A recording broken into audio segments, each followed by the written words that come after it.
Let's talk about Jordan first. Sure. You've had a bit of a to and fro with him, but what is your view of him? I think Jordan and I actually agree on many issues. I think the enemy of my enemy is my friend. I think we have a lot more in common than we have that we disagree on. We have different views of the world on certain things. I think we approach him from different places. He's far more in his mind, whereas I've been more in a physical realm than he does. I have nothing against Jordan. I don't dislike him. I do find it, and I must be honest, a bit disingenuous and hypocritical that he speaks mental strength and then ends up addicted to an antidepressant. I don't think he should ever take antidepressants ever. I've been through worse than what he's been through, and I didn't take a single drug. However, I have nothing against the guy. He says very intelligent things. You've been through worse than Jordan Peterson. You've been through worse, have you?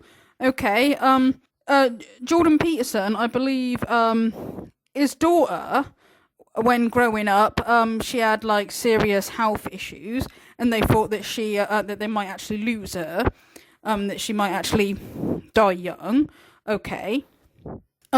His wife got cancer, and they thought that they were going to lose her, and I believe that is why Jordan Peterson got down at that time. Okay, and I believe Jordan Peterson himself has come close to death. Okay, so that family has had like really, really bad luck. Michaela, you've had periods in your life as a family where your dad has probably feared he may lose you. You feared you may lose your dad, and you both may have feared that you would lose your mum, Michaela, and Jordan, your wife. I mean, you've had some extraordinary things to deal with as a family. Now, you know, what happened to Andrew Tate, I mean, that is horrible, obviously, being put in a prison, particularly in a foreign country when you don't speak their language. But here's the difference, okay? Here's the slight difference here. And that is that Andrew Tate brought it on himself, okay? That's the difference. If you're going to commit crimes and then admit it, in videos that you publish on the internet, okay, or in comments, you kind of brought it on yourself when you get into trouble. Like I've said many times before, most of the evidence against Andrew Tate comes from himself, okay? So to sit here being like, oh, it's the Matrix that's out to get me is kind of ridiculous, okay? But to say like, oh, I've been through worse than Jordan Peterson, like, Jordan Peterson has been through quite a lot of really terrible things, okay? But Andrew Tate brings his problems on himself. And I'd be interested to argue with him or discuss or debate with him, but I think we'd actually agree on most points, to be honest with you. I don't think he may be unhappy with somehow how I've lived my life and some things I've done, but we've already discussed the fact that I come from the lowest income area of the UK, and most people around me were selling drugs, so at least I didn't do that. I can't believe he's still lying about this, okay? He's admitted selling drugs before. So when I was 24, 25, I sold drugs. Long time ago now. I didn't sell drugs. I'm going to be honest and open about my past. I was a fighter, but fighting wasn't paying the bills, sold drugs, whatever. I didn't sell drugs.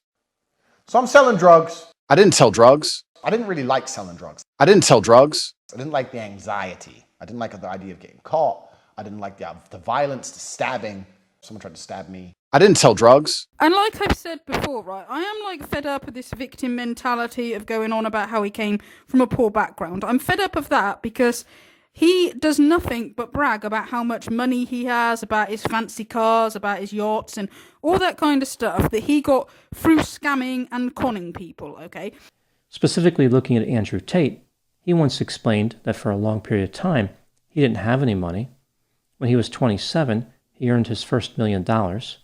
By the age of 31, he had $100 million, and later he became a trillionaire. At least this is what he claims. I feel like he skipped a step there. This trillionaire claim is curious because there's not one single trillionaire in the world. I don't think Andrew Tate actually knows how much a trillion is. Somehow, I'm not surprised that Andrew is not good at math. A trillion is 1,000 billions. There's no one even close to having that much money currently. Alpha males want continuous and uninterrupted access to women and sex. They want everyone to know that they have this access. In addition, they do not want to follow any rules in order to obtain it. They don't want to be polite, sensitive, moral, or thoughtful. It's quite the opposite. They want to be as crude, possessive, and shallow as possible to demonstrate how much they don't care. Like everything else the alpha male demands, they want it to come to them without having to work. They want it to be automatic. They believe they deserve it. If they have to do something to access it, like follow some type of social norm, they appear weak. The more flippant they can be, the stronger they appear. They also want people to believe that being impolite, to a great extent, equals more success in this area. In addition to these three major items, there are a number of smaller items associated with alpha males. A few examples.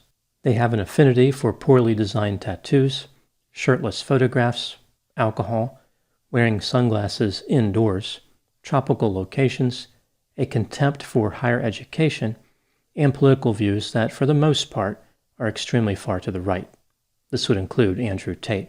So I understand that people from a very poor background, if they've had it really tough, they might turn to a life of crime because they don't know anything better. I do understand that. I'm not saying that, like, oh, anybody that's ever done anything illegal is like pure evil or anything like that. But it's the fact that him and his brother, they became multi-millionaires from scamming people, yet still sit here and give us this sob story about how, oh, we just did what we had to do to survive. So I'm not going to allow somebody who's a professor at a university who's had an easy life come along and tell me how people from the streets should survive. Once again, not had an easy life. He's had his fair share of problems too.